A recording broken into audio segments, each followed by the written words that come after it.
tertúlia. Meu boa tarde a todos. Hoje é dia 8 de maio de 2016, é um domingo, e o nosso verbete é de número 3.747. Ele tem 6 páginas, 54 logias e 18 máximos.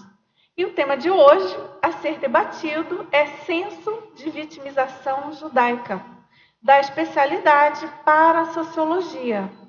E esse verbete foi redigido pela nossa neoverbetógrafa de hoje, a professora Jacqueline Cowan, que é natural de Sydney, Austrália. Ela é graduada em planejamento, mestre em desenho urbano. Conheceu a Conscienciologia em 2007, na própria Austrália. E ela é voluntária da Conscienciologia desde 2007. E é professora de Conscienciologia desde 2010 e ela veio ao Brasil, não é isso, Jacqueline, em 2009, passou 6 meses, depois em 2014 veio para morar aqui na Cognópolis.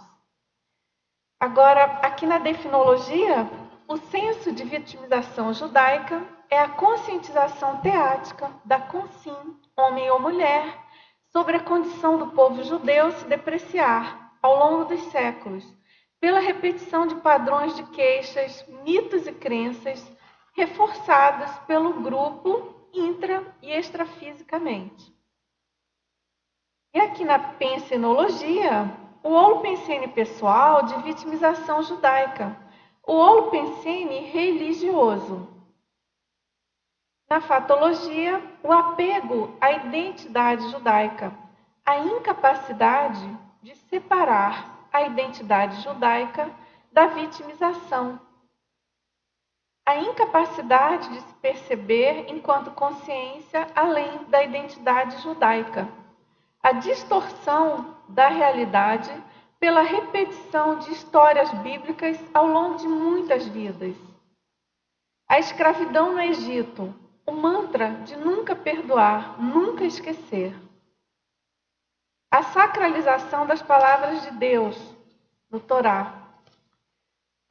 A propaganda midiática israelense ressaltando a vitimização judaica, a perseguição histórica, a expulsão judaica, a Inquisição, o estigma do Holocausto, a profilaxia no desenvolvimento da identidade separada a partir do grupo, o hétero-perdão, a convivialidade, a maxi-fraternidade. Agora, aqui na parafatologia, a manutenção da identidade judaica nas paracomunidades no período de intermissão. A pressão extrafísica de assediadores e guias amauróticos em manter tradições. A evocação extrafísica patológica das vítimas do Holocausto. A paraprofilaxia resultante das recins. A projeção consciente, auxiliando a consciência a romper com a identidade judaica. Agora, aqui no detalhismo, a gente chama atenção que o detalhismo tem 28 seções, o que configura mais do que um máximo aí para o verbete, não é? E ele tem 11 máximos, né? 11 seções com preenchimentos configurando máximos. E isso, então, mostra para a gente o nível de aprofundamento e de detalhamento aí do tema pela verbetógrafa. Na verdade, é um padrão de qualidade, né? Esses máximos, aqui nessa divisão do detalhismo. Agora, aqui na argumentologia, a gente chama atenção para algumas listagens. Tem primeiro a grupo-karmologia, com 5 tipos de arranjos sociais judaicos, listados na ordem crescente de libertação grupo-kármica das consciências integrantes. Tem também aqui uma listagem que é a terapeuticologia, com 10 categorias de ações essenciais para a consciência interessada em superar o senso de vitimização judaica. E depois tem uma tabela com 15 contrapontos de valores religiosos judaicos e valores evolutivos. Muito bacana essa tabela. Ficou assim, em cima do lance, como a gente diz. E aqui na remissiologia, a gente destaca a priorismose grupal, Auschwitz, autovitimização, mega-idiotismo cultural, xenofobia. E aqui na frase enfática, a forte ligação da Consim ao grupo judaico, por meio de crença milenar, resulta em supervalorização da própria injustiça, mágoa e sofrimento, impedimentos ao progresso evolutivo. E aqui na questionologia, você já refletiu sobre as crenças relacionadas ao grupo judeu? Qual o percentual de defensividade apresenta quanto às críticas a respeito desse grupo evolutivo? E aqui na filmografia específica, a gente tem uma fonte e na bibliografia específica também uma fonte.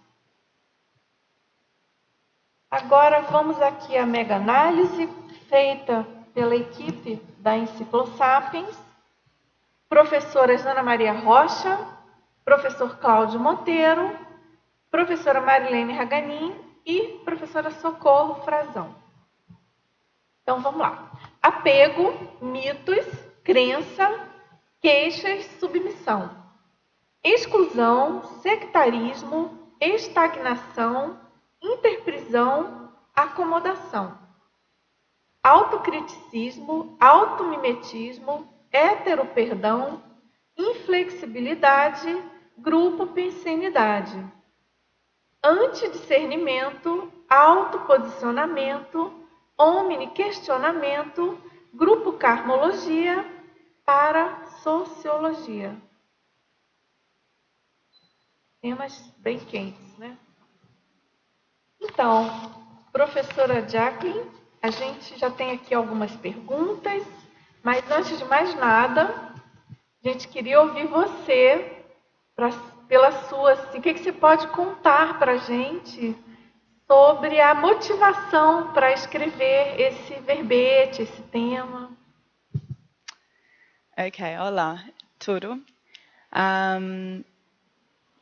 Senso de vitimização judaica é algo que eu experienciei quando era mais jovem. Quando era jovem, eu tinha a ideia que era judia e eu estava parte desse grupo, o povo judaica. A sua família é judaica? Sim. Em geral? Exatamente. E esse grupo experienciaram sofrimento e perseguição e vai continuar experienciando antissemitismo. E eu estava preocupada com as outras pessoas sabendo eu era judia. Então, às vezes, quando eu precisava falar eu era judia, eu fiquei muito ansioso. Então... Você tinha medo de falar? Sim. Que era judia? Não medo, mas ansioso. Ansiedade, sim. Então, eu acho que foi parte dessa condição. No ano passado, eu participei na dinâmica de cosmoética e imperador, através do Epicon, falou comigo, eu superou algumas coisas e agora eu precisava falar e expor e escrever sobre essas coisas dentro da minha especialidade. Nesse momento eu não sabia qual foi minha especialidade, mas na mesma semana eu participei na outra dinâmica e eu pedi essa pergunta Quando eu estava deitando no colchão, a ideia veio na minha cabeça imediatamente para a sociologia. Quando eu recebi essa ideia, eu sabia, essa condição dentro do meu grupo faz sentido, não? Para pesquisar mais sobre o senso de vitimização judaico. Muito interessante. Jacqueline, parabéns pela sua coragem, antes de mais nada. Porque Obrigada. esse tema, como a gente diz aqui, é espinhoso. Sim. Um tema difícil, Sim. muito assim interessante, assim a sua disposição e realmente é uma condição de arrojo, né, de coragem, de vir aqui em público falar, se posicionar, porque a gente sabe o quanto que esse tema é complexo, enfim, é difícil mesmo. Sim. E aqui no Tertuliário foi colocado e discutido inúmeras vezes. O pessoal aí, Alexandre está aí, você também estuda, claro, o assunto, né?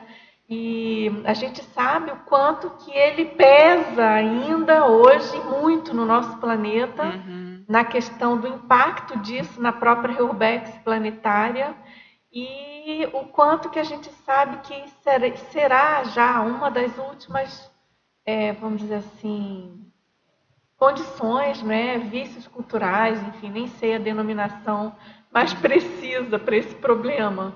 Mas, enfim, é uma das questões mais fortes a serem enfrentadas ainda pelo planeta de um modo geral, considerando a reubexologia. Sim. Então, Jacqueline, parabéns, tudo a ver realmente para a sociologia, esse tema, a sua condição. Então, a gente tem certeza que já está sendo, né? Para a gente que trabalhou, viu antes do verbete, eu penso que ele já está fazendo muita assistência, já vem fazendo desde que você colocou em prática o início da escrita, né, do lançamento do tema. E eu estou super feliz de estar aqui hoje mediando, porque o meu avô era libanês, eu tenho, assim, fui criada como uma libanesa na minha infância, então a cultura árabe é muito presente na minha vida e também a cultura judaica, porque os melhores amigos do meu pai já é dessomado, os melhores amigos dele, inclusive sócios de trabalho, eram judeus. Então isso sempre foi muito assim entrosado na nossa casa, assim, sempre tinha essa participação bem assim interligada, né? E então assim fiquei bem feliz, assim, puxa, uma sincronicidade interessante para a gente pesquisar, né? Então, Jacqueline, vamos lá, a gente já tem aqui algumas perguntas. Okay. Você quer comentar mais alguma coisa? Não. Vamos em frente, então. Aqui na parapatologia, na página 13, no final da primeira linha, a manutenção da identidade judaica nas paracomunidades no período de intermissão. Você pode comentar? Sim. Essa ideia as comunidades judaicas não só dentro da intrafisicalidade, não? Quando a pessoa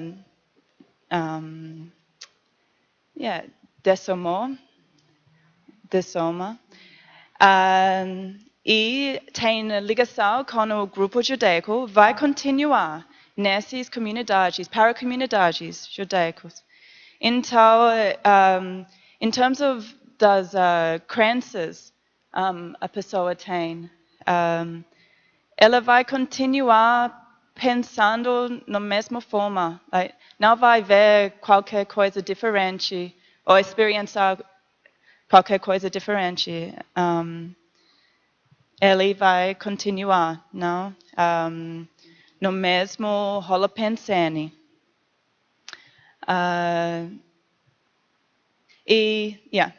É isso.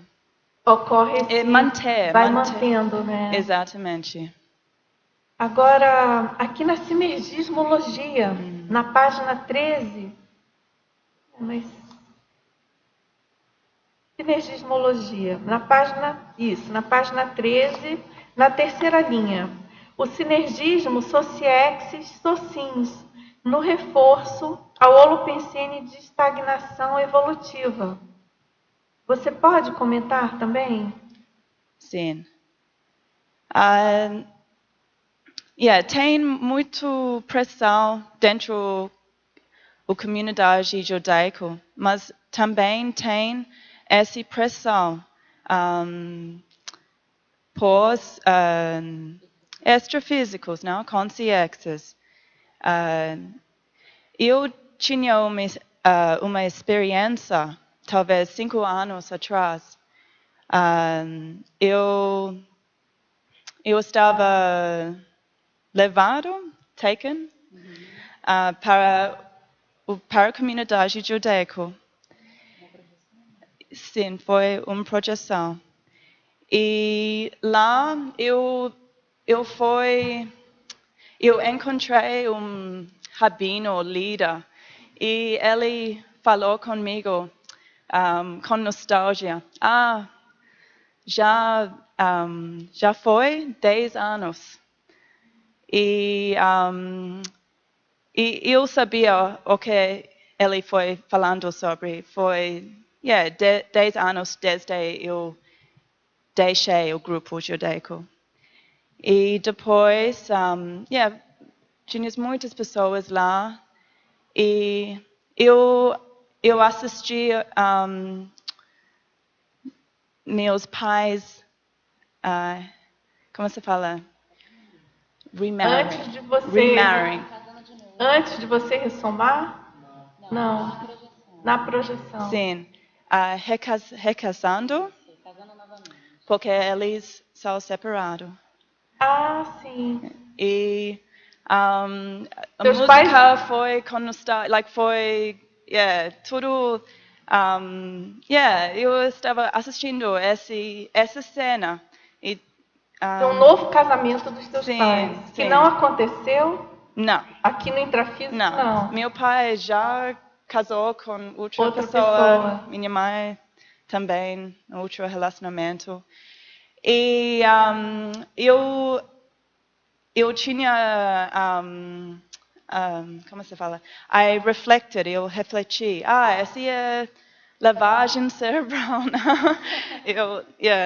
E depois eu acordei. Mas, eu percebi essa pressão, não? Para manter as tradições e... então... deixa eu ver se eu entendi a ideia em si. Essa questão da projeção com esse casamento de novo dos seus pais, você entendeu como um reforço de manter uma tradição que existia ali naquele elo entre os dois. Sim. Uma influência extrafísica para manter aquela tradição daquele casamento. Porque foi esse momento quando meus pais separaram, eu deixei tudo. Você rompeu com interessante. Tinha essa conexão. Bem interessante essa conexão e essa projeção. Sim. Marcante, realmente. Exatamente. Na verdade, a família é muito importante dentro dessa tradição religião judaica. E quando eles separaram, foi o pressão, não só intrafisicamente, mas extrafisicamente, foi diminuiu. Exatamente. Então, Interessante, muito boa, interessante, excelente essa experiência, né? E isso ajudou você a ter mais lucidez sobre o problema. Exatamente. Reforçou, então, o seu posicionamento já de ruptura. Sim. Bacana. Agora, na sinergia... Agora vamos, então... Aqui na estrangeirismologia, na página 12, o que vem a ser o 613 mitzvot e Alex Talionis. So, É lei de Talião, né? sim. So, qual foi a primeira palavra ou item? Aqui. So 613 mitzvot. Isso. Esse é o número de regras judaicas, não? A pessoa dentro da religião judaica precisa seguir.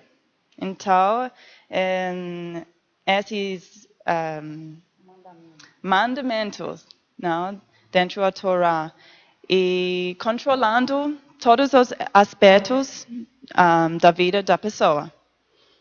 Mas é um mandamento específico esse 613 ou é o número de mandamentos? O número de mandamentos Sim. contidos aí. Sim. Tá. Não todos Bastante. você pode seguir, mas muitos você pode. 613 no total. Mandamentos, isso. E algumas, por exemplo, o Bat Mitzvah, não sei, as pessoas sabem essas palavras. Bar Mitzvah, não Bat Mitzvah, Bar Mitzvah, e celebrando sexta noite, se chama Shabbat, uma noite especial, você precisa participar todas as semanas. E muitas coisas, com investimento, com o que você comer. Então, é muito rígido. Uhum. Ótimo, excelente. Uma autoridade. Nós somos, né? No passado. O Bar Mitzvah, que é uma cerimônia que muitos conhecem, quando o menino faz 13 anos, ele vai na frente da sinagoga e ele lê um trecho da Bíblia, da Torá, em hebraico, né? Então ele é aceito como adulto. E outras normas que são mais conhecidas, por exemplo, colocar na porta de entrada da casa uma espécie de uma caixinha, não sei se alguns já viram isso, ali dentro tem um rolinho com os 10 mandamentos e assim por diante. Então esses 613 mandamentos foram, ao longo dos séculos, né, extraídos da Bíblia judaica, no caso, e resumidos nisso. Mas uma boa parte deles, quase um terço deles, não é possível ser cumprido, que seria só depois da vinda do Messias. Então a gente vê o nível de lavagem cerebral, assim, o nível digamos, de absurdo disso. Pega o microfone, Eliane. Por exemplo, bom. De algum que não possa, algum mandamento desses 613 que não possa pode ser cumprido, só de curiosidade? Eu não sei esses depois do Messias, mas, por exemplo, tem mandamentos que constam na Bíblia do templo de Salomão, que foi destruído pelos romanos. Então, por exemplo, certas cerimônias dentro do templo. Isso não pode ser feito. Não pode ser feito mais. Depois do Messias, sei lá, vão construir um novo templo, aquela história, mas uma cerimônia dentro do templo de Salomão não poderia ser feita. E alguém já ousou atualizar isso? Atualizar em que tipo assim, vamos fazer uma revisão conjunta aqui. Esse 613, eu não sei dizer em que ano que foi fixado isso, mas é coisa muito antiga, do tempo do Talmud, né, dos judeus que estudaram a Torá, mas pensa em milênios. Ok. Né? Isso é muitos séculos que foi fixado isso já. Para ter uma ideia, o Maimônides, né, escreveu um livro comentando cada mandamento desses e ele viveu no século XII. Tá? Nossa, complexo mudar isso. Então, Jacqueline, agora, obrigada, Alexandre. Você fica bem à vontade, né, Jacqueline? Sim. Tem microfone aí perto. E outra palavra, não? Era Alex Talionis. So, esse significa óleo por óleo. É a lei de Talião, né? Isso é latina, né? E essa ideia é muito forte dentro do grupo judaico. Vem da Bíblia, não? Óleo por óleo. E eu acho que eles usaram essa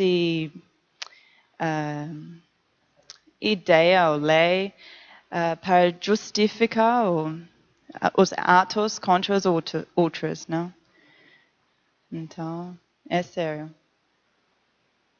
Essa lei é muito presente em todos os grupos belicistas, revolucionários. É bem belicista.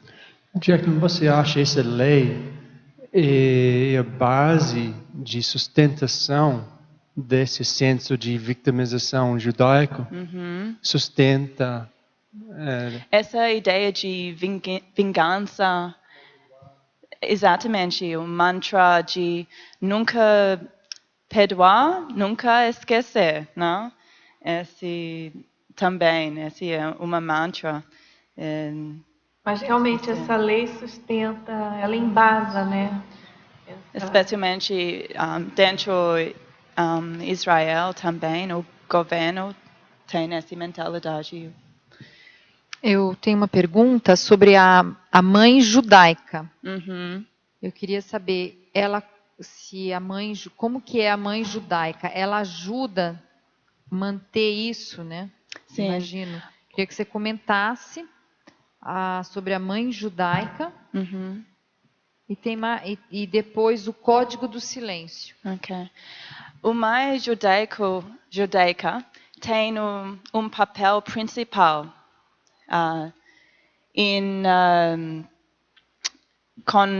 dentro da família, não? Com educação dos filhos, mais do que o pai.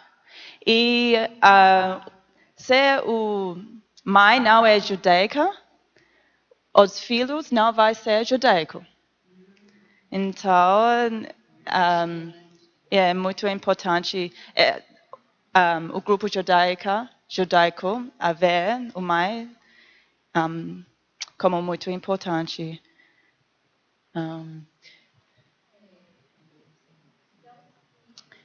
Um judeu, se um homem casa com uma mulher que não seja judaica, os filhos descendentes do casal não serão considerados judeus. Isso. E se ela se converter?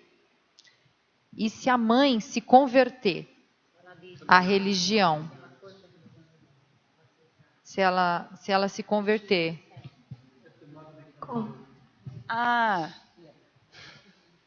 Sim. Eu acho que se o mãe vai ficar judaico, mas é muito difícil para entrar no grupo. Você precisa ficar mais ou saber mais sobre a religião do que os outros. É muito difícil. Mas se o mãe ficar judaica, sim.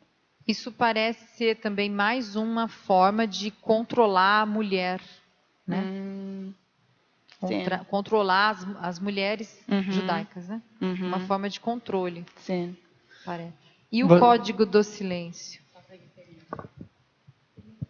O código de silêncio?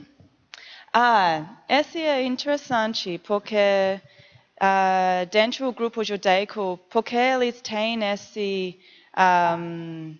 eu acho que é porque eles têm esse papel de vítima. Eles não gostam quando os outros falam mal sobre o grupo. Eles não vão aceitar. Eles vão falar, você está antissemítica. Se eles... Antissemita.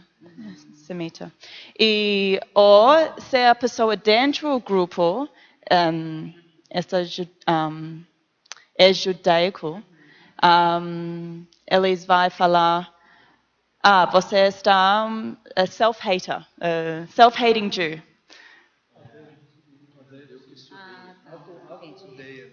É o judeu que se odeia a si mesmo. Sim. Então, influenciar esse código de silêncio. Você não pode criticar o grupo. Sim. Mas isso é interessante, né? Porque que você acha? É uma auto-vitimização, é uma auto-estigmatização em várias formas. Mas eles usam a mesma lógica de falar que esses outros que estão nos estigmatizando ou vitimizando, mas ela está sustentando um holopensene, as tradições, a forma de ser fechada, não aberta. Eles próprios mesmo estão sustentando essa coisa. Esse filme que você colocou, o documentário, né? Você colocou lá na filmografia, ele é muito bom, demonstra exatamente isso. Mas parece que eles são obnubilados desse fato. Exato. E eles estão usando esse fato para manipular outras pessoas e, às vezes, para ganhar dinheiro, para papel de vítima, pobre nós, tadinho de nós, e manipular as pessoas com isso. Então, esse verbete, para mim, eu achei muito bom. Sim. E muito profundo. Então, também, eu dou meu parabéns e a gente vamos investigar mais esse tema, esse posicionamento. Sim. Eu tenho só mais uma pergunta aqui, que é na fatologia, sexta linha, de baixo para cima. O ultra-ortodoxo racidismo. Na página 13, né? Página 13. Sexta linha de baixo para cima. Sexta linha de baixo para cima. O ultra-ortodoxo racidismo. O que é racidismo? Ah, tá. Aqui. Ultra-ortodoxo racidismo. Ok. Esse é o grupo das pessoas dentro do grupo judaico que são muito religiosos, ultra-ortodoxos. Eles mantêm as tradições muito forte. Esse grupo nasceu na Rússia, ou oeste da Europa, na séculos 18 e 17. Então, o grupo é muito rígido, muito tradicional. Posso complementar? Sim. Então, o Hassid significa em hebraico amigo. Então, quem criou foi no século XVII um rabino russo que foi apelidado de Baal Shem Tov, Best, né, pelo acrônimo Best. E essa linha se tornou ultra-ortodoxa e naquela época eles eram reformistas. Então eles buscavam algo mais prático, mais vivencial, inclusive tem um processo parapsíquico dentro disso. Muitos dizem que a popularização da Cabala, né, se deu pelo hassidismo, né? E quando se vê, por exemplo, em filmes, esses judeus que cantam e dançam, né, por exemplo, esses são os Hassidim. Não é? Então, essa linha que vem da Rússia e que são hoje dos mais ortodoxos, são esses começou no século XVII. Eu tenho uma curiosidade. Que tipo de cultura judaica, dessas informações, vocês têm porque vocês estudaram especificamente ou faz parte da formação em geral de quem nasce numa família judaica? Entendeu? Sim, eu acho que é duas coisas. De cada. Sim. Eu nasci dentro de uma família judaica, dentro de uma comunidade judaica. Então, minha família foi religiosa. Não foi ultra-ortodoxa, mas foi segundo nível ortodoxo. Então, foi uma mistura, interação com a modernidade, mas também mantendo as tradições. E também eu pesquisei, não? Quando você fala comunidade, no caso, por exemplo, em geral, pelo menos que eu conheço assim no Brasil, né? Você tem, em geral, por exemplo, no Rio de Janeiro, tem bairros de concentração. Exatamente. De judeus, geralmente em torno de uma sinagoga. Sim. Sim. Geralmente é assim, né? Quando você fala comunidade, é um desses bairros que tem a sinagoga centralizando e ali as escola, enfim, lojas e todo um comércio em torno, né? Sim. Yeah. Se você se virar para a página 15, tem dentro do grupo Camologia, tem 5 categorias. Eu coloquei em termos de libertação, grupo kármica, dentro do grupo judaico. Então, os arranjos ou segmentos sociais, né, que você colocou aqui. Sim. Mas, bairro judaico, não? Eu acho que dentro desse bairro, eu experienciei, tinha sinagoga, e concentração das pessoas judaicas, não? E, eu não senti senso de pertencimento com esse grupo, mas a maioria das pessoas só interagia com each other. They only interacted with each other. Entre eles, né? Exatamente. E manteve o mesmo Holopensene. jeito de pensamento, não? Holopensene. Então. Agora, Jacqueline, só uma curiosidade. Você rompeu com esse Holopensene? Você falou da relação disso com a separação dos seus pais. E você tinha que idade, mais ou menos? Eu tinha 18 anos. Bem jovem. Sim. Mas, eu lembro o pressão, eu tinha mais lucidez depois, eu queria fazer outras coisas com minha vida depois. E também minha família, outros membros, não? Dentro da minha família. É como se aquela separação gerasse em você uma liberdade, uma possibilidade de liberdade intraconsciencial, enfim. É muito interessante, muito bacana. Paradoxal, né? Interessante. Não, eu só queria fazer um complemento, porque quando a gente conversou sobre esse item da grupocarmologia, a ideia dela era passar os níveis de interprisão. Não é só mostrar os grupos, né? Aqui, né? Sim, era mostrar sim, os níveis de interprisão. E aí eu não sei se vale a pena, né, Jacqueline, você falar um pouquinho de cada um, né? Porque... sim. Por exemplo, primeiro item, shtetl. Shtetl significa vilagem pequena na Europa Oeste,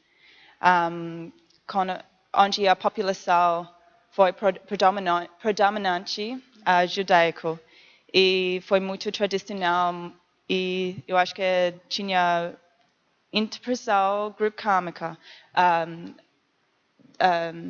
Foi forçado, não? As pessoas judaicas precisaram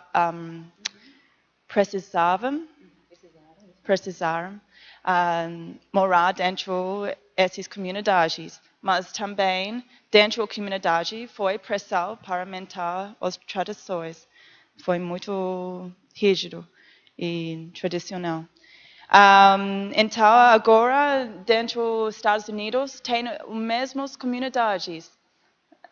Agora, de fora, não tem essa pressão para manter, mas dentro das comunidades, eles continuam com o mesmo... mesmas tradições, mesmo holopensene. Exatamente. Então, as pessoas dentro desse grupo têm menos liberdade para sair do grupo. Então, as pais vão disown. Como assim? Não vai? Afastado, não? A pessoa que tentar sair. Uhum. E bairro judaico... Agora é família. Não, bairro judaico é o próximo nível. E ainda tem o Alto Holly nível, Pensene né? judaico, é ainda muito forte. Próxima é família judaica. Então, as tradições os pais manter o religião.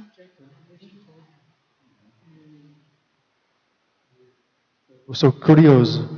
Tem tradições diárias, daily traditions que judaicos fazem? Que tipo de coisa eles fazem? Todos os dias alguma coisa? Ou é uma vez por semana? Ou como funciona no ambiente de familiar? Por exemplo, eu falei todas as sextas-feiras à noite, a família e os parentes também vai celebrar o Shabbat. É uma noite especial. Então, tem janta especial, falar orações e E é difícil, se você não quer fazer, você tem obrigação para participar. Eu lembro, eu É obrigado a participar, não Sim, tem opção. Exatamente. Eu lembro, eu precisava falar com meu pai. Eu não quero participar. Eu precisava ficar firme, com meu pai. E além disso, tem pessoas rezam todos os dias, tipo coisa assim, como funciona? Não, esse grupo não. Dentro do Estado, dentro like Hasidism ou grupos ultra-ortodoxos, sim. Complementando um pouquinho, existe no judaísmo vários chamados níveis de observância. Porque esses 613 mandamentos, se for cumprir tudo isso, é uma coisa praticamente impossível. Mas você tem os ultra-ortodoxos, são aqueles que pretendem cumprir mais. Depois tem camadas. Tem ultra-ortodoxos, ortodoxos, conservadores, reformistas, humanistas. Tem várias camadas, eu nem sei dizer quantas, mas só complementando a resposta. Tem, por exemplo, quem vai todos os dias na sinagoga rezar. Agora, outra coisa, roupas ultra-ortodoxos, eles usam só roupas escuras. As mulheres não podem mostrar o cabelo, da mesma forma que as mulheres árabes, elas têm que cobrir isso aqui, elas cobrem geralmente com peruca, não com lenço. Elas cobrem com peruca, as mulheres adultas, né, judias. Os homens aí deixam, né, não pode cortar com navalha, né, a barba e nem o cabelo das têmporas. Por isso que fica aqueles cachinhos. Mas isso são níveis de observância. E você vê, por exemplo, judeus conservadores que não usam isso, que cortam e tal, mas eles toda sexta-feira rezam na abertura do Shabat. Né? Shabat é o nome em hebraico de sábado, né? Que é o dia sagrado para os judeus. Então assim vai. Então existem muitas regras. Por exemplo, existem judeus ultra-ortodoxos que eles têm um nível que eles chamam de modéstia, que eles não falam com uma pessoa do sexo oposto. Nem dão a mão, nem tocam, nem olham. Então o homem, ele não olha para uma mulher. Se entra uma mulher na sala que ele está, ele vira de costas. Entendeu? E não pode. Então, a resposta depende do nível de observância. Então veja, a nossa paragenética aqui não é fácil.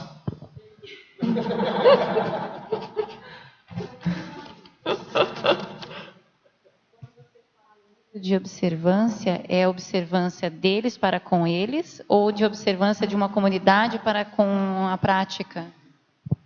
Seria observância às normas.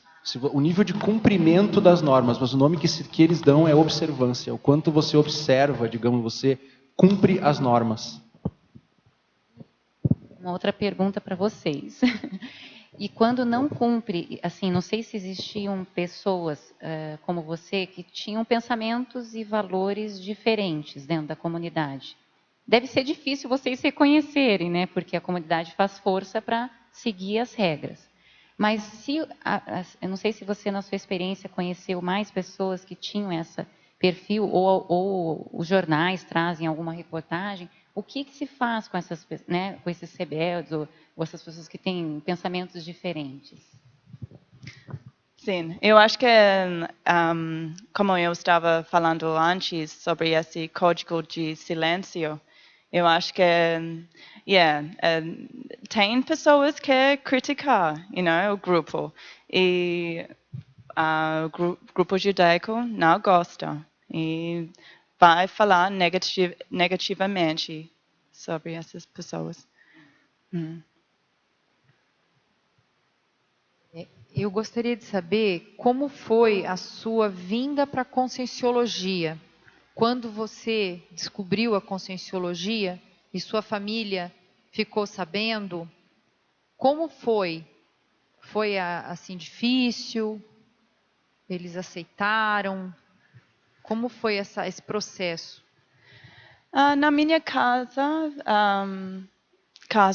foi relativamente tranquilo. Eu acho que,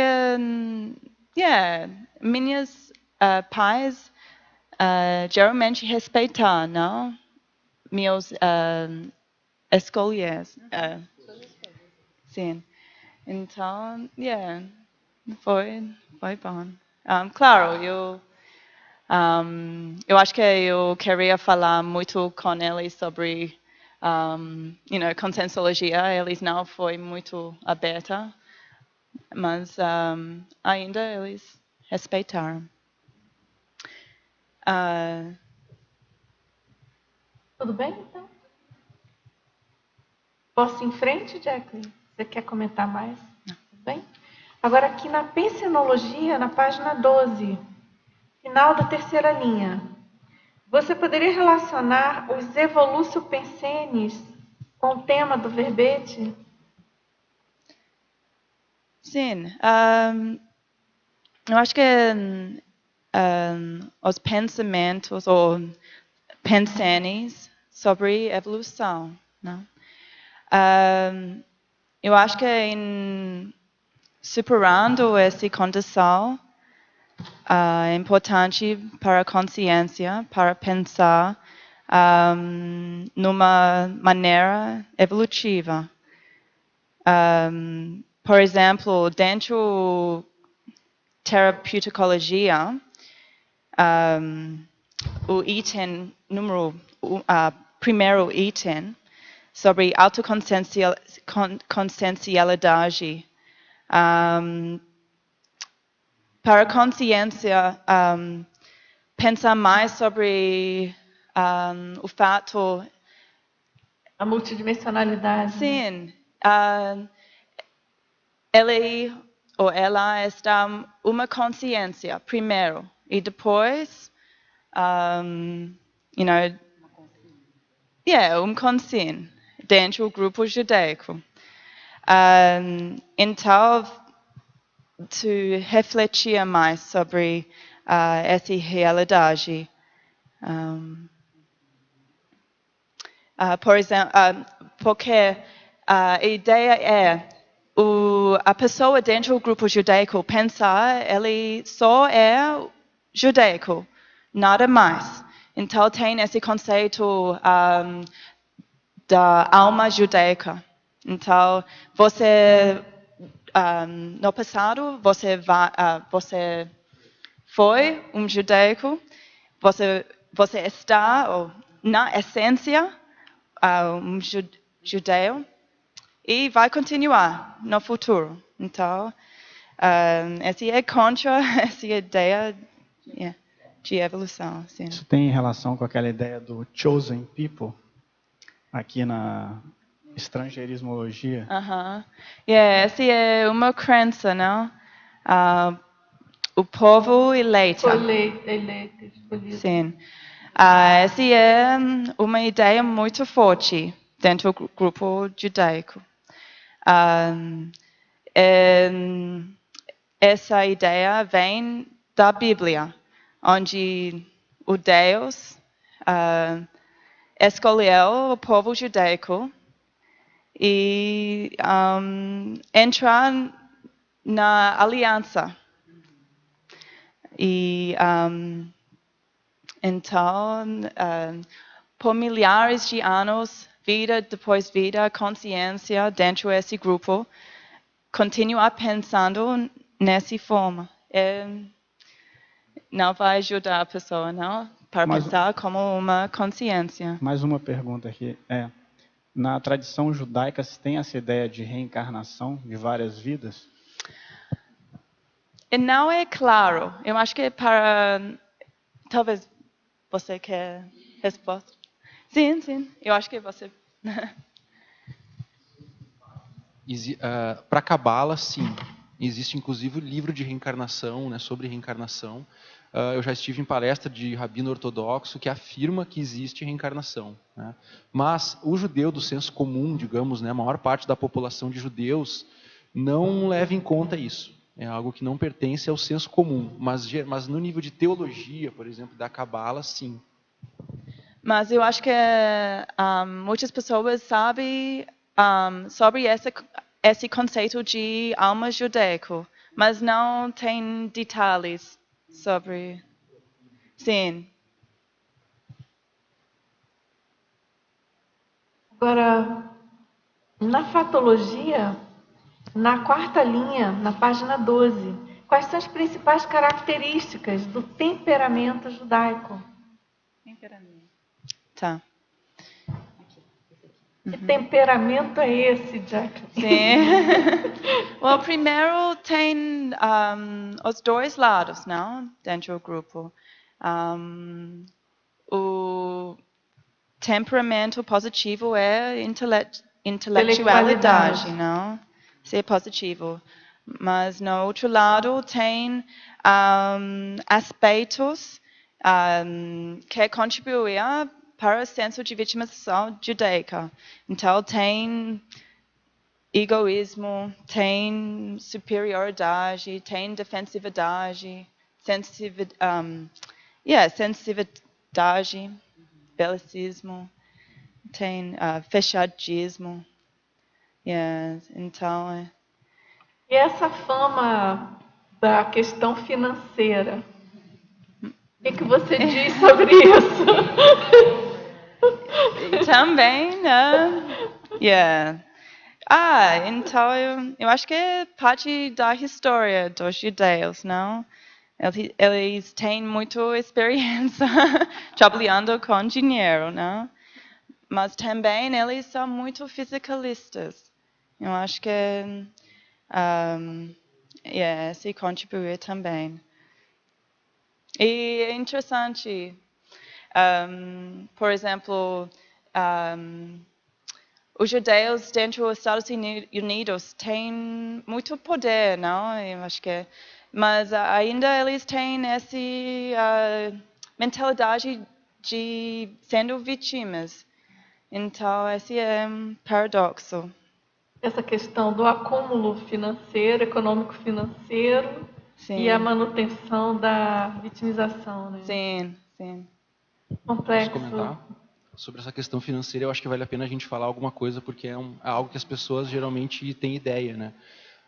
Os judeus, eles nunca pertenceram a um reino, né? Eles são uma espécie de um povo, de um reino, então a riqueza deles tinha que ser sempre muito fluida, muito assim, que pudesse circular facilmente, né? Esse é um ponto.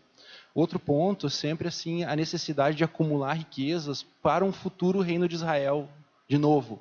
Quer dizer, o povo em si teria que acumular para poder ter um reino de Israel. Uma outra coisa, é uma mitzvah dessa 613, enviar dinheiro para Jerusalém. Entende? Isso é considerado um mandamento para os judeus. Então você junta isso tudo. Outra coisa, na Idade Média, os cristãos não era permitido eles cobrar juros, emprestar dinheiro a juros, né? Isso só veio, o advento disso foi muito depois. E os judeus, então, não estavam dentro dessa lei. Então eles emprestavam dinheiro a juros, como se vê, por exemplo, na peça do Shakespeare, né? Agora esqueci o nome. Da carne do cara lá de lá vende de Veneza. De carne, de Veneza. Mercador de Veneza. É o mercador de Veneza, né? A história do judeu italiano que eram muito poderosos. Então tudo isso, né, faz parte dessa história. Então, e até hoje você vê, por exemplo, pedras preciosas, peles, uma série assim de bens que têm muito valor e que seriam facilmente enviados para outro país no caso de uma perseguição local. Entende? Então tudo isso aí forma esse holopensene dessa questão financeira dos judeus.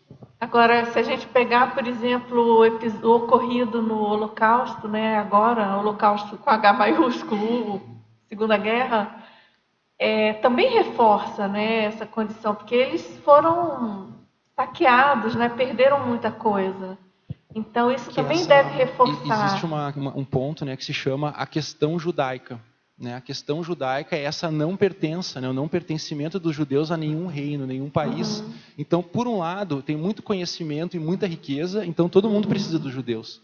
Por outro lado, eles não dependem, digamos, então tem um certo conflito contínuo. Né? E os alemães não foram os primeiros, digamos, a declarar os judeus não cidadãos, portanto, desapropriar os bens. Isso já foi feito muitas vezes. Isso é histórico. Muitas vezes, na Espanha e outros lugares também. Os alemães estavam quebrados depois da Primeira Guerra Mundial e precisavam desesperadamente, né, de bens. E isso foi uma maneira. A questão ideológica ariana, nazista, quer dizer, há um fundo econômico, a necessidade de apropriar e de... Né? Vamos lá. Agora, na fatologia, Jacqueline, na quarta linha de baixo para cima. Sectarismo. Estou pesquisando sobre as relações interveiculares da consciência. Por isso tem a seguinte curiosidade científica. O sectarismo repercutiu no soma dos judeus? Ele tem essa curiosidade. Sobre o sectarismo, aqui na quarta linha, de baixo para cima, na página 12. Eu acho que... O que você pensa sobre isso? Ok. Sectarismo é forte dentro do grupo judaico. Todas as regras, as leis, manter o grupo junto, não? Você não pode casar com não judeus, não? Só isso aí já dá um impacto e tanto na genética, né? E claro, na paragenética. Exatamente. Então, supostamente tem gene judaico, não? Então, tem influência. Também na quarta linha, na página 13 agora. O que significa as taxas de assimilação no contexto desse verbete? Sim, so dentro dos Estados Unidos tem muitas pessoas que estão escolhendo de sair o judaísmo ou não fica mais more restricted like to Judaism. Restritas, para o judaísmo. Então, eles vão casar com outras pessoas não judeus. Então, E nessa questão, você colocou aqui, você chamou a atenção nessas taxas elevadas do judaísmo americano. Eu não sei por que acontecendo dentro eu queria que você essa cultura, porque não acontecendo no mesmo jeito em, por exemplo, Inglaterra, Austrália. Não sei, a cultura vai contribuir. Mas, Jacqueline, você poderia clarear e dar algum exemplo para a gente em geral, dessas taxas de assimilação elevadas no judaísmo americano? Você pode clarear mais alguma coisa do que seria? É o quanto os Estados Unidos estão absorvendo, não é isso? Assim, os judeus morando lá e eles estão, Ok, né? no outro lado tem, por exemplo, os grupos Hasidismo, não? Racistas, né? Tem os dois lados, mas... Aqui é mais forte. Nos Estados Unidos é mais forte esse problema. Mas eu acho que tem...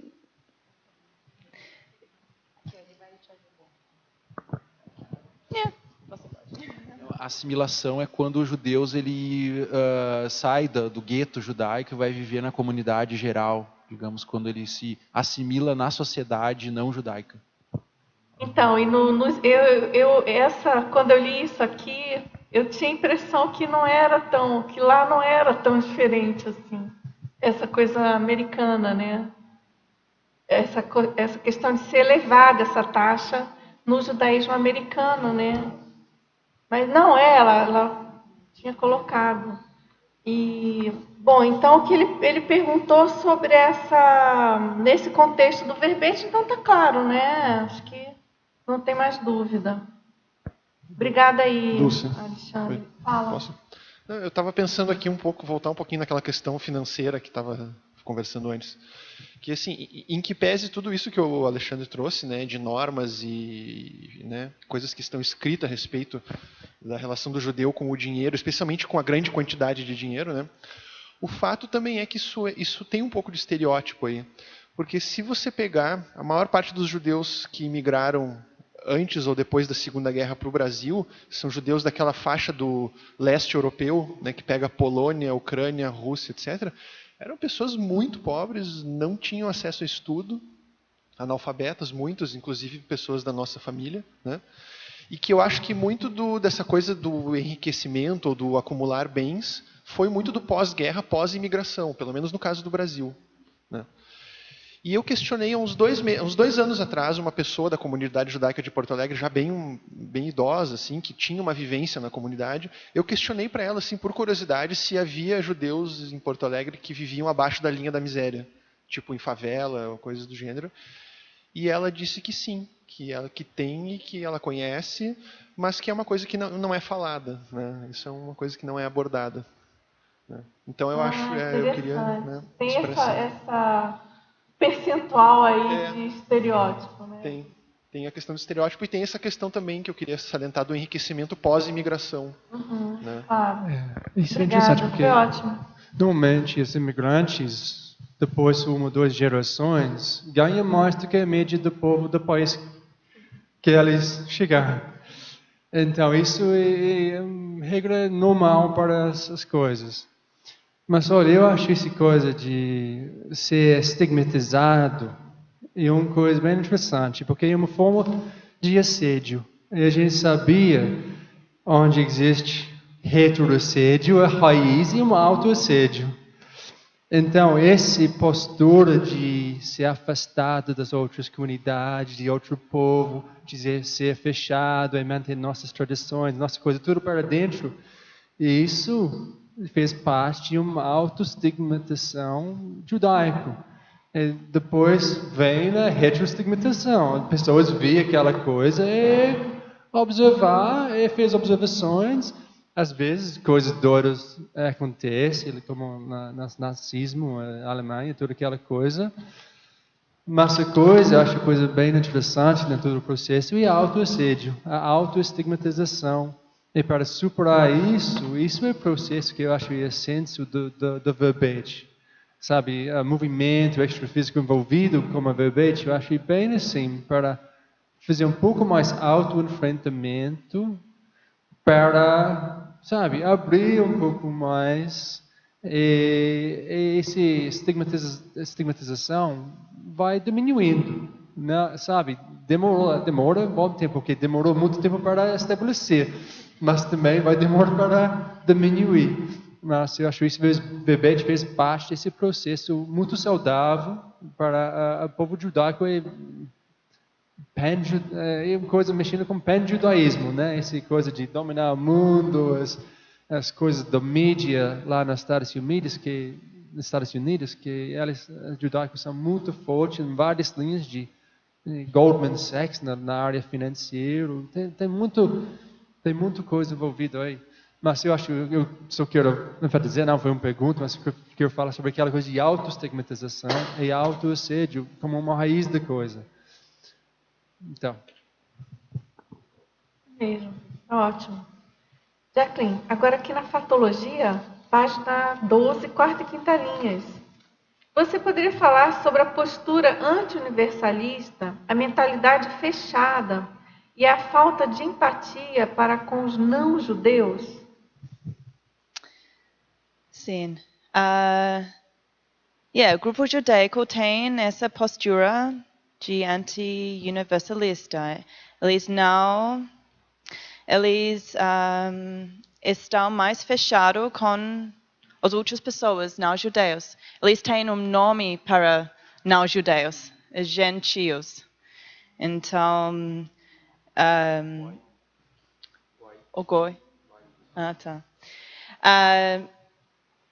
Então, eles, todas as regras dentro da religião, manter as pessoas, por exemplo, no passado, o grupo, para a preservação do grupo, eles foi numa maneira justificada. Fortalecer o grupo, mas agora não é bom. E tem também essa ideia de desconfiança sobre as outras pessoas. Por causa da perseguição, eles experienciaram. Mas, e essa ideia de a mentalidade fechada também é o que eu estava falando. Eles estão fechados para as ideias novas, porque esses continuar essa automimicria das tradições.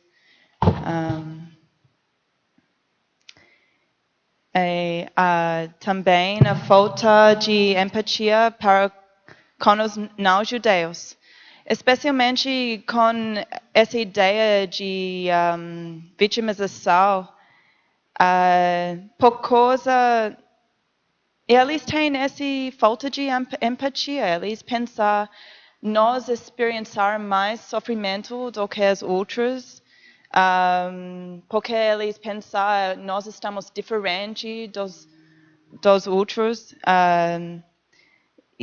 Tem uma distância de entendendo o outro.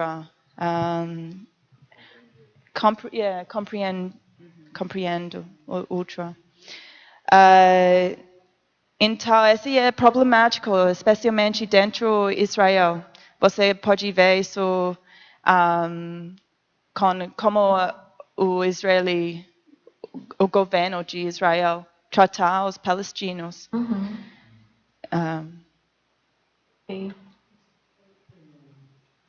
E dentro de tudo isso tem um princípio ou valores. Por exemplo, essa lei de Italião. Se eu manter essa lei de Italião, eu acho que eu vou ficar muito inseguro.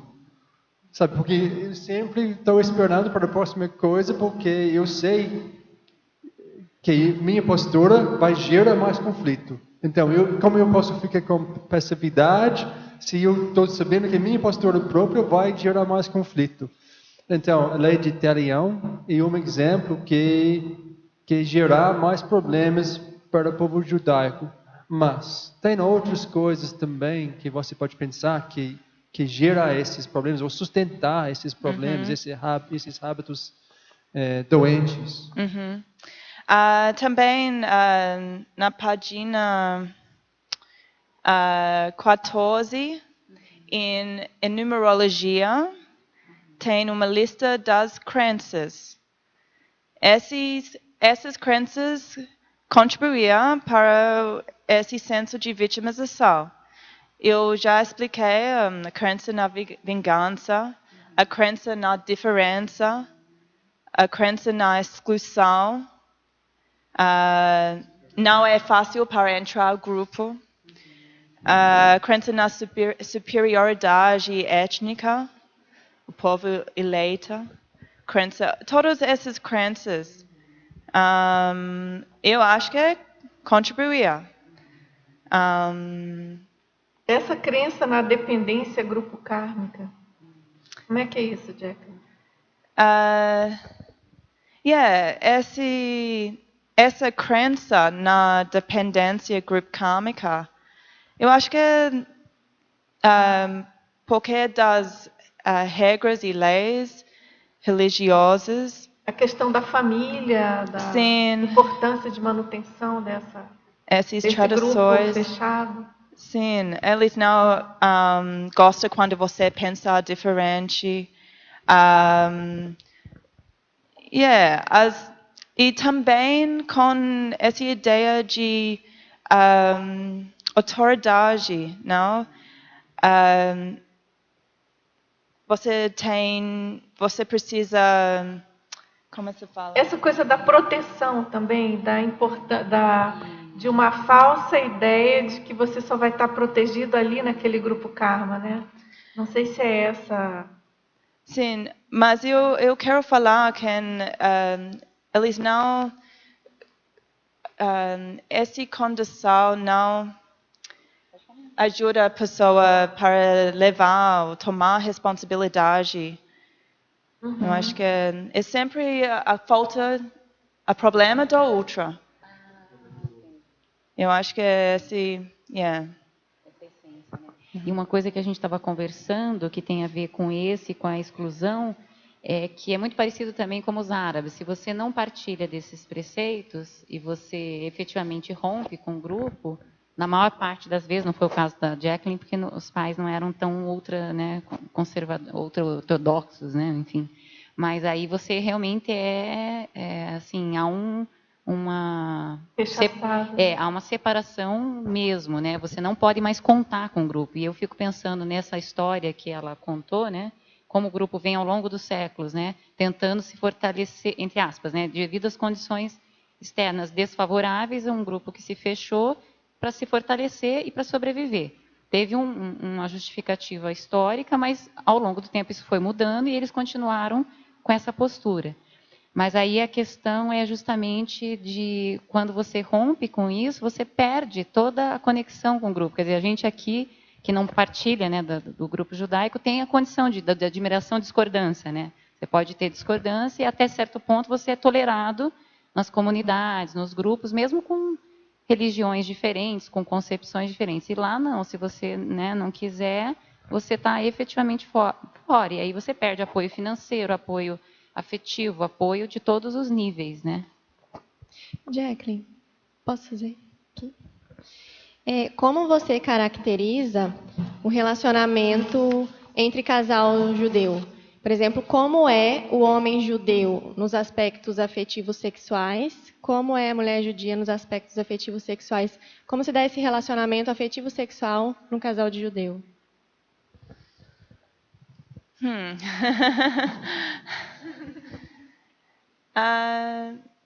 Em termos de afetiva sexual, o que você significa?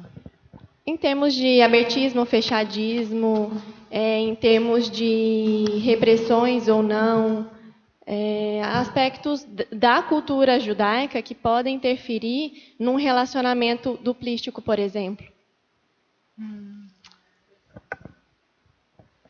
Só uma coisa veio na minha cabeça e essa tem uma regra, mas essa é para o grupo mais religioso.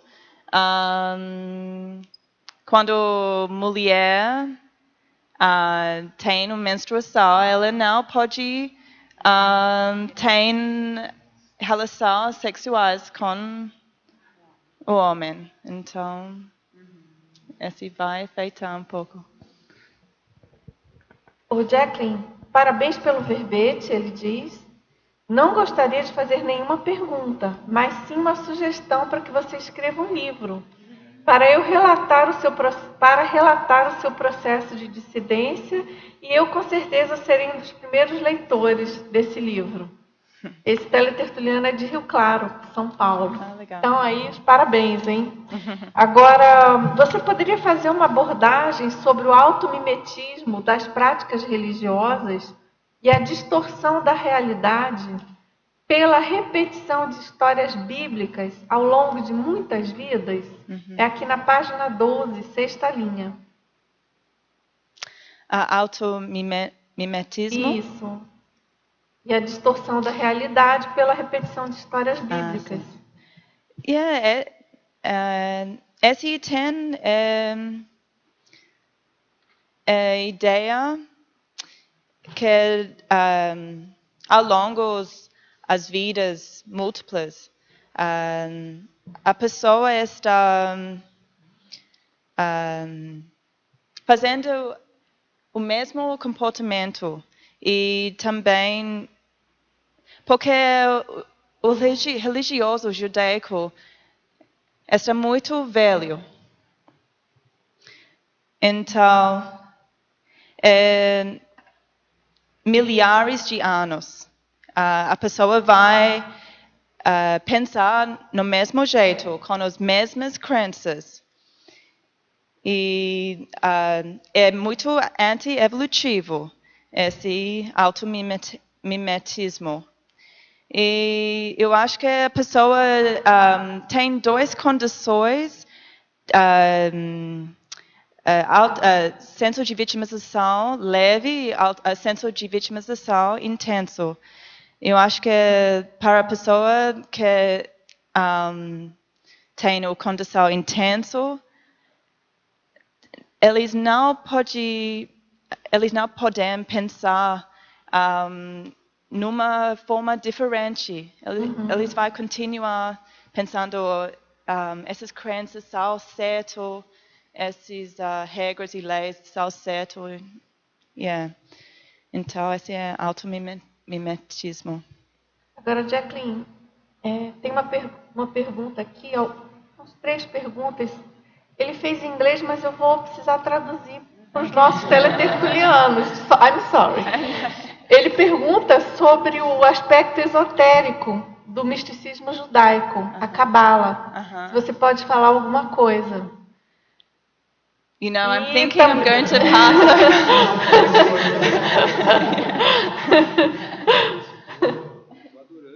A última coisa que eu quero é interferir, né? A Roberta é completamente dela, né? A nossa professora aqui. Mas o que ele quer saber sobre isso? Ele quer saber sobre o aspecto esotérico, ele botou entre aspas, do misticismo judaico, assim ele colocou. Acontece o seguinte, a Cabala, né? O livro sagrado para os judeus é a Torá, digamos, né? São alguns livros além da Torá. E acho que a Jacqueline colocou aqui no verbete a sacralização da Bíblia, né, e da língua hebraica. Então, os judeus, se Deus se revelou, né, através da Torá, digamos, e desses livros, então o hebraico e o texto são a própria materialização da força divina, digamos. Então, isso é um princípio. E a Cabala é o estudo desse texto, mas de uma forma que leve nós diríamos aqui, né, a experiência parapsíquica, né, e ao domínio energético. Então isso tem várias escolas, desde a antiguidade. Você tem alguns livros de Cabala que são conhecidos, né, o mais conhecido é o Zohar com H, Zohar. E depois tem outros, até século XVI teve uma reforma, né, da Cabala, e aí que surgiu aquela árvore da vida, né, que tem aqueles Zefirot, né, que chamam, que são os vasos comunicantes e tal. E a Cabala, ela geralmente é dividida entre a Cabala teórica, prática e técnica. A Cabala teórica seria a explicação, digamos, da criação, né, como que se deu o ato da criação, etc. A Cabala prática é a questão da experiência parapsíquica. Então, o tipo de meditação, por exemplo, que os cabalistas fazem e que isso gera estados alterados de consciência. E a Cabala técnica seria que visa efeitos físicos. Tem até uma peça famosa de um autor judaico que é do... Como é que cria o autômato lá? Como é que é o... É uma peça que o cara conta uma história que o cabalista, ele criou uma espécie de um Frankenstein, assim, digamos, com um ato de magia, que eles vão dizer que é a Cabala. Agora eu esqueci o nome, mas é bem famoso, tem até filme disso, que é a Cabala técnica. Então, e a Cabala ela só é estudada por homens a partir, se eu não me engano, dos 30 anos, e que já tem um domínio da Torá, né, que é o básico, e o Talmud, que é os livros de comentários da Torá, feito por rabinos. Agora, tem rabinos bem parapsíquicos. Tem. Não, se a gente estudar, eu estudei um pouco a história dos rabinos, por exemplo, do Hassidismo. E tem vários. Dominam bem a o energia. parapsiquismo é uma parte dessa linha de mística, de cabala. Né? E o Hassidismo, como eu até comentei antes, é uma forma de tornar a cabala mais popular. Então, os judeus, por exemplo, que cantam e dançam, é uma forma de entrar num estado alterado, como se fosse um dançarino sufi, digamos, só que de uma outra forma. Eles ficam pulando e dançando e tal, e entram em estado alterado com isso. Tá ótimo, muito obrigada. Agora, Jacqueline, a outra pergunta dele é sobre se durante as suas pesquisas você teve algum tipo de experiência relacionada a isso, a essa questão mais mística do judaísmo, da cabala. Não. Não. Eu acho que a cabala está só para os rabinos com anos mais de 40 anos. Pode entrar nessa área, é certo, não? Yeah. Agora, ele pergunta, poderiam os ex-cabalistas estarem agora atuando como helpers, como amparadores anti-vitimização? O que vocês pensam? Who knows?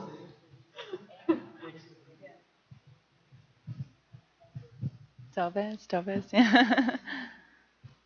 Bom, ele pergunta se você quer comentar ou compartilhar alguma coisa a mais sobre esse tema, esse assunto, algum comentário, e agradece. Quer comentar alguma coisa a mais? Infelizmente eu tinha pouca informação sobre esse assunto. Bom, fica aberto o debate, né? O mais famoso, que tornou a cabala mais famosa, foi um rabino chamado Isaac Luria. E é a chamada cabala luriânica. Luria? Luria. L-U-R-I-A. Cabala luriânica. Isaac Luria. Viveu em Jerusalém, acho que é século XVI. E fez essa reforma, né, da cabala e tal. E ele era muito parapsíquico. Viveu 30 e poucos anos só.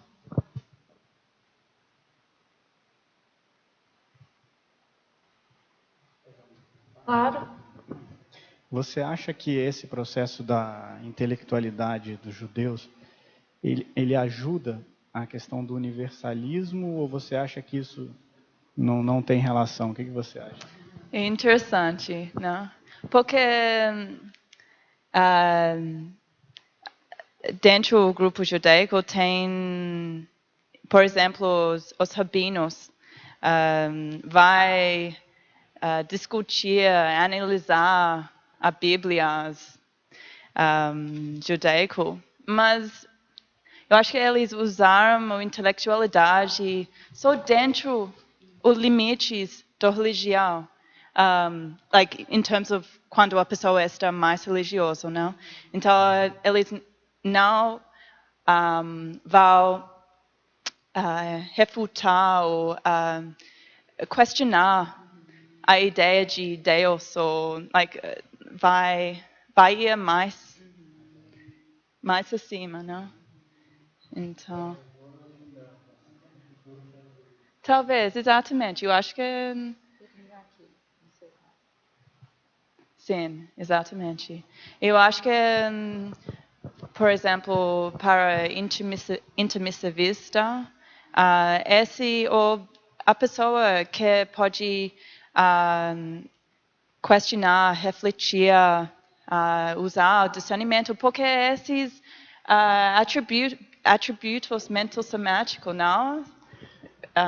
Você pode usar é porque eu pensei naquele filme ET, o extraterrestre, que é do Spielberg, né? Então eu estava fazendo essa associação aqui. Sim, exatamente. Criatividade, não? Pensar fora da caixa. Jacqueline, Parabéns. Obrigada. Pelo verbete. Aqui na fatologia da página 13, a última linha, tem uns temas: heteroperdão, convivialidade, max fraternidade. Aí no finalzinho. Você poderia comentar, dentro dessas comunidades, como que se tem, entendeu, pessoas com mais, né, esse senso de fraternismo do que outras? Como que funciona o fraternismo, o carinho e o relacionamento, entendeu, dentro desse convívio, dessa cultura? Dentro do grupo judaico, tem, porque o foco é para o grupo.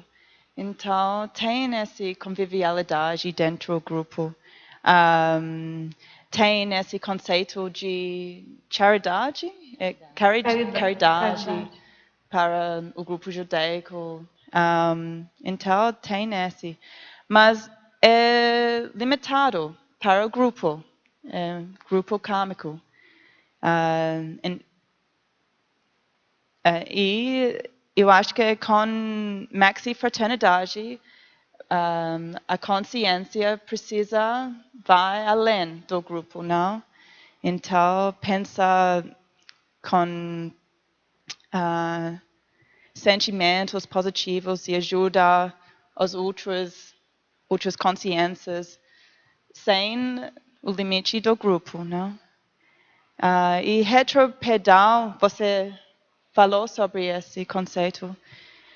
Heteroperdão é muito importante para superar essa condição de vitimização judaica, porque eles têm esse mantra de nunca perdoar, nunca esquecer.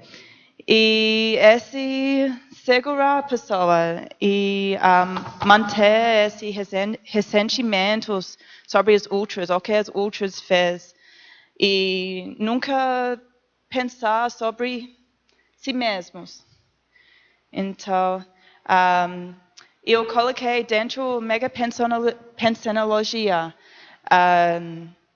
esse mega pensene trivocabular: paz, perdão, esquecimento, como um antídoto, não? Como o antídoto. Antídoto, sim. Eu gostaria de falar uma coisa, pode ser? Eu acho que no seu caso, Jacqueline, pelo que eu conheço dela, e relacionado a isso que você falou, uma hipótese que eu tenho é que ela, assim, sendo intermissivista, mas também talvez pela FEP, pela ficha evolutiva pessoal, tenha isso mais desenvolvido.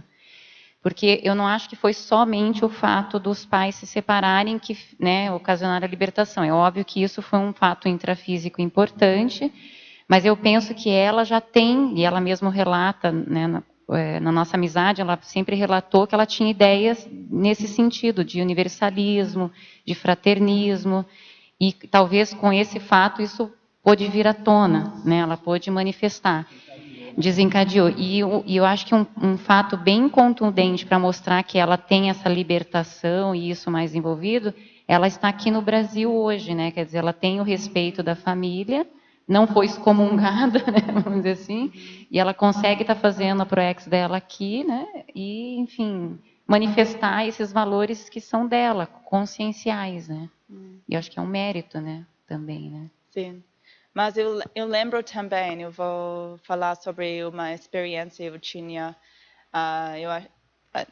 na vida passada, sobre a vida passada, onde eu estava na Rússia. E eu deixei o país. E nesse momento, e foi 2014, eu deixei a comunidade para Estados Unidos ou algum outro país onde foi liberdade, mais liberdade, não? Esse foi como se fala, turning point. Turning point. Ponto virado, né? Sim. Mas eu acho que para muitas pessoas saindo essa situação depois da Guerra Segunda ajuda Grupo Karmicamente para liberar essas pessoas.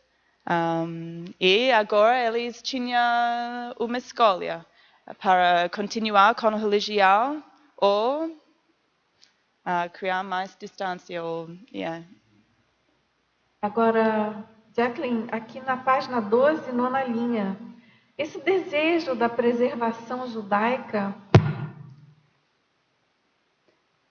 existe de modo disperso, levando à formação de guetos ou bairros judaicos? Nona linha na fatologia, página 12. O desejo de preservação judaica, é isso. Sim, tem um desejo de preservar, não, a religião. Especialmente os rabinos, vai tentar manter o povo perto, não? Controlado as outras, mas esse é um questionamento dentro do grupo judaico, não? Como nós podemos manter o grupo e prevenir as pessoas saindo. Então, é uma preocupação. Sim. Isso leva a criar bairros, ele perguntou da relação disso com a criação dos guetos, dos bairros judaicos. Tem total relação, né? Sim. Essas posturas levam um grupo para uma estagnação. Com o tempo, sem renovação, sem ideias novas, perspectivas diferentes, isso é uma postura anti-evolutivo. Então vai cair de formar esses grupos mais troposféricos, mais fechados, mais cristalizados em termos de pensanidade. Então esses, quais foram as termos, favelas, as coisas assim, esse tipo de coisa, né? É natural, vai vem. Agora, você poderia comentar sobre o tema do verbete ser neutro? Esse tema é neutro, porque, por exemplo, tem dois lados. Tem aquelas pessoas que podem sair, não? O condição, ou superar o condição. Essa é a parte do grupo Centro de Vitimização Leve, não? Então, por causa disso, é neutro. E tem outras consciências que não podem sair. Essa condição vai continuar com a mesma mentalidade, fixado com as crenças. E que a gente tem que pensar aí, você colocou aqui na exemplologia, né, Jacqueline? Você explicou isso aqui na sua exemplologia, certo? O senso de vitimização leve, que é o da consciência ou consciex, vinculado ao contexto do judaísmo, porém capaz de sobrelevar a heteroimposição do sofrimento e perseguição étnicos, pelo alto esforço. É o lado, como você colocou, o lado homeostático dessa história, né? Sim. Porque, é claro, esse senso de vitimização tem muitos atenuantes em função da realidade realmente ocorrida, né? Que vem ocorrendo aí há séculos ou milênios, enfim. Então não teria, na minha opinião, também não teria como ser totalmente nosográfico, claro. Você tem muitos atenuantes aí, né? E esse fundamental aí da pessoa que vira o jogo, né? Tem esse senso, mas vira. Né? Sim. Agora, tem uma outra pergunta aqui, na página 13, quinta linha de baixo para cima. Você poderia expandir o Haskalah? Alexandre já está ali com o microfone. Eu vou começar e você pode continuar. Aposto! Eu tenho um pouco de informação, mas é um movimento intelectual dos séculos XVIII e XIX. na Europa Oeste. E esse grupo ajuda o povo judaico para modernizar, não? Entrar na sociedade, enfim. Então, ajuda o grupo para abrir um pouco mais, não? Então, O iluminismo, né? Um tipo de iluminismo, né? Pouco Exatamente. depois, talvez, uma parte concomitante. Sim, é chamado iluminismo judaico e aconteceu fim do século XVIII, início do século XIX, sobretudo na Alemanha, e tem uma figura central que é o Moisés Mendelssohn, que foi um judeu, né, só que ele tinha uma relação muito grande com os intelectuais alemães, inclusive aqueles círculos de intelectuais e como é que se chama, que teve até agora esses chás, salões, né, tal, de intelectuais alemães.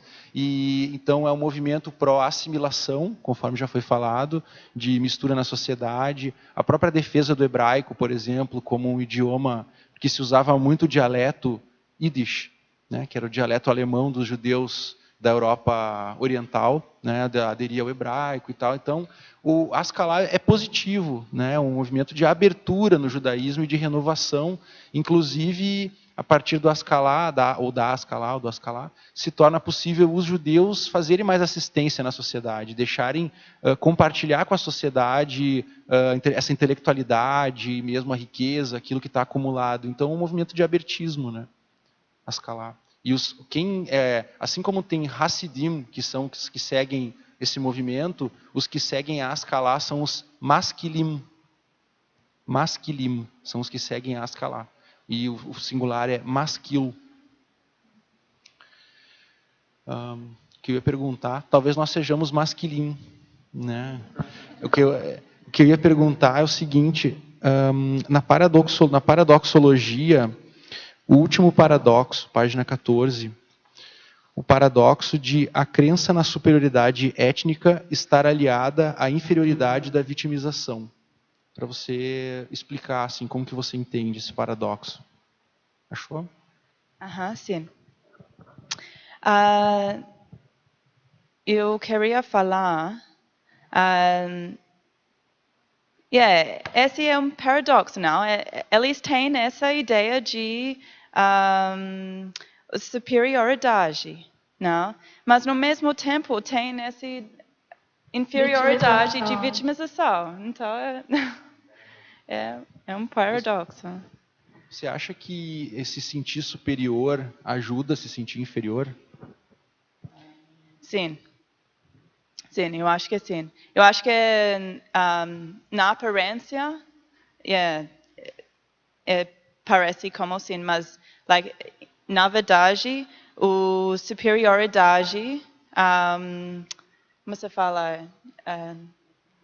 It's the root, a raiz, não? Parece a vitimização.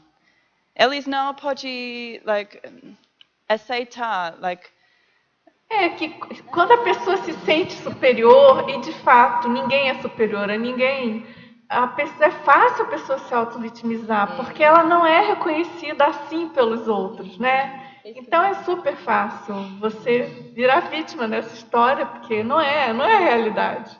Eu lembrei você, no fundo, acha que é. Então, puxa, coitado de mim, ninguém me entende porque eu sou tal, e ninguém percebe que eu sou tal, enfim, por aí vai. Eu lembrei do orgulho ferido, né? No fundo, assim, na psicologia a gente vê isso, né?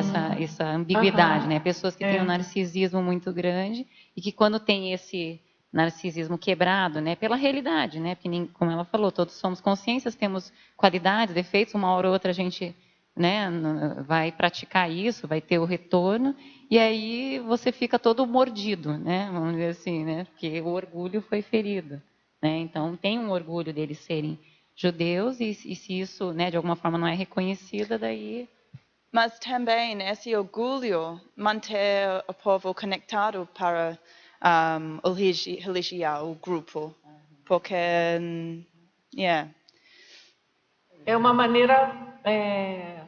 prática, fácil, de manter uma união, né? Quando você se une pelo pior. A maioria dos grupos se une pelos trafares, né? Infelizmente. E aí, com isso, você reforça aquele padrão e mantém a união, né? Patológica, no caso, né? Um grupo pode pensar, não, nós somos vítimas por causa pessoas têm ciúmes. A gente somos especiais, os escolhidos, os outros têm ciúmes, vêm contra a gente por causa disso, então... E você sabe que eu acho que é pior também. Outro engano enorme, né? Eles não têm capacidade de perceber a nossa insuperioridade.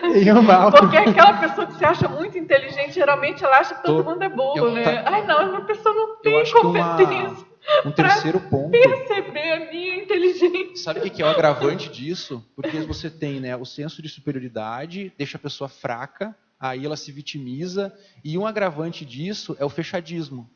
Porque, como você falou, ninguém me entende, mas ao mesmo tempo eu sou tão fechado, eu não consigo deixar ninguém me entender, e eu também não consigo me fazer entender. Então você tem uma interação de um terceiro fator, que é o fechadismo, ele reforça a vitimização. Então, por isso que até a Jacqueline colocou, né, na terapeuticologia o abertismo, né, e tal, como é o básico, começa a se abrir, né, começa a se relacionar com os outros e tal. Mas é muito interessante como, agora eu estou entendendo algumas características, algumas coisas da minha infância, é muito interessante. Agora, Jacqueline, tem uma pergunta aqui sobre a mitologia. Você poderia comentar o mito de Israel pertencer ao povo judeu? Sim. Todos esses mitos também contribuíam para essa condição de vitimização judaico. Mas esse mito de Israel pertence ao povo judeu. Essa é a ideia e começar dos tempos da Bíblia, né? Onde o Deus dá o terreno de Israel para o povo judaico. Então, para muitos anos, milhares de anos, eles mantiveram esse mito, não? E esse é o conflito agora dentro de Israel, não? Eles têm a ideia o Israel pertence para si mesmos. E também essa ideia de diáspora significa o povo judaico ao longo dos séculos fora do Israel. Sempre tinha essa nostalgia para voltar para o Israel. Então, eles, e também eles tentaram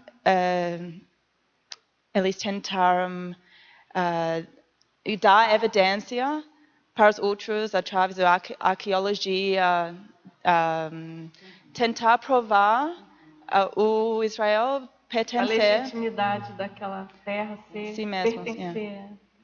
Agora ele diz assim, Jacqueline, sou pesquisador do Estado de Israel e da cultura israelense. Minha programação existencial está fortemente ligada a esse país. Aí ele agradece a você pelo verbete, tá bom? Tá. Agora tem uma pergunta aqui, na Fatologia, página 13, final da 6ª linha, qual a relação da Inquisição com o tema do verbete? A Inquisição foi um período da história onde em termos de vitimização, o grupo judaico experienciaram muito perseguição, não? Então, sim, então, na mente do grupo judaico, esse período de perseguição contribuíram para a ideia de Do vitimização, senso de o senso vitimização. de vitimização. E aí, se a gente pensar em termos de seriexologia, de holobiografia e para-história, isso fica bem claro, a questão do ciclo, da repetição, da questão do nazismo, Sim. do ciclo de perseguição, né, entre os algozes, as vítimas, e todo o reforço desse senso, né, que você explorou aqui no verbete.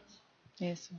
Ela estava me contando que sobre essa questão do Holocausto, né, que mesmo nas famílias, é porque assim, em geral as famílias têm alguém, né, em algum nível que ou esteve ou teve essa experiência, né.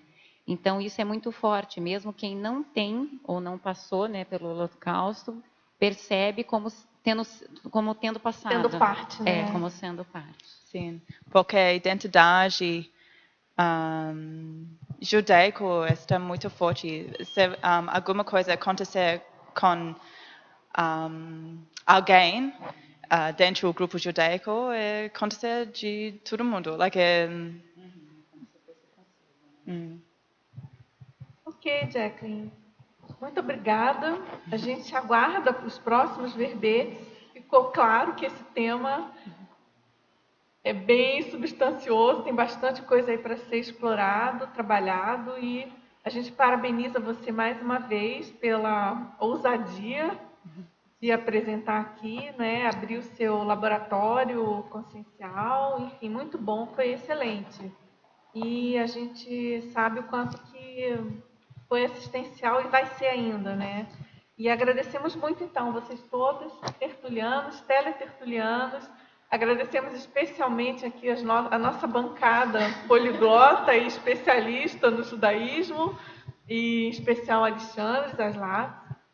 E, pessoal, muito obrigada, então. Agradeço também a equipe aqui do Tertuliário e vamos aqui aos nossos anúncios. Obrigada a todos. Obrigado. As pontuações da tertúlia de hoje são 13 assinaturas no livro de presença, 15 perguntas presenciais e 25 respondidas online.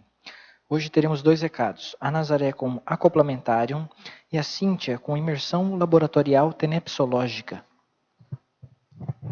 Boa tarde a todos. O meu convite é para o acoplamentarium da turma Docência Conscienciológica, que ocorrerá de 20 a 22 de maio com os epicons Frederico Ganem, Ana Luísa Rezende e Patrícia Pialarice. Os acoplamentários temáticos, além de todos os benefícios do laboratório, que é preparado para o desenvolvimento do autoparapsiquismo e da autopesquisa, possuem a possibilidade de fazer exercícios diferenciados. Nesse de docência conscienciológica, os epicons objetivam ajudar os alunos a desenvolverem a docência do ponto de o epicentrismo do ponto de vista da docência. Então, essa é a terceira turma que os epicons fazem com esse objetivo de muitos exercícios para os alunos. Eu participei das 3 turmas e nas 3 turmas existe essa proposta. Nas 2 turmas, os alunos saíram bastante satisfeitos com a possibilidade que eles tiveram de experimentar o epicentrismo com foco na docência. Então, convido vocês para esse laboratório no dia 20 a 22 de maio. As inscrições são na recepção do CAEC. Muito obrigada. Boa tarde. Eu venho em nome da ICTENEPS, em parceria com o CAEC, convidá-los a participar do curso Imersão Laboratorial Tenepsológica. Vai acontecer aqui em Foz do Iguaçu, nos dias 21 e 22 de maio, que são sábado e domingo. É um curso de 6 horas teóricas e 6 horas práticas, que envolvem o uso do laboratório no CAEC. Então, no sábado de manhã tem a parte teórica. No sábado à tarde, os alunos se direcionam para um laboratório. No domingo de manhã, o aluno faz um outro laboratório. E no domingo à tarde, tem a parte de debates e de esclarecimento de dúvidas com relação aos acontecimentos dentro do laboratório. O pré-requisito é que já tenha um curso de Conscienciologia, mas não é necessário ser tenepecista. Quem é pré-tenepecista e tem interesse pode participar também. Os professores são os veteranos Flávio Amado e Pilar Alegre. E para mais informações e inscrições, vocês podem contactar o caec@caec.org ou o telefone 45 35 25 26 52. Aguardamos vocês. Obrigada. Para amanhã, teremos o verbete profilaxia do assodamento, especialidade autopriorologia, e a verbetógrafa professora Nina Rosa Manfroy. Muito obrigado a todos e uma boa tarde.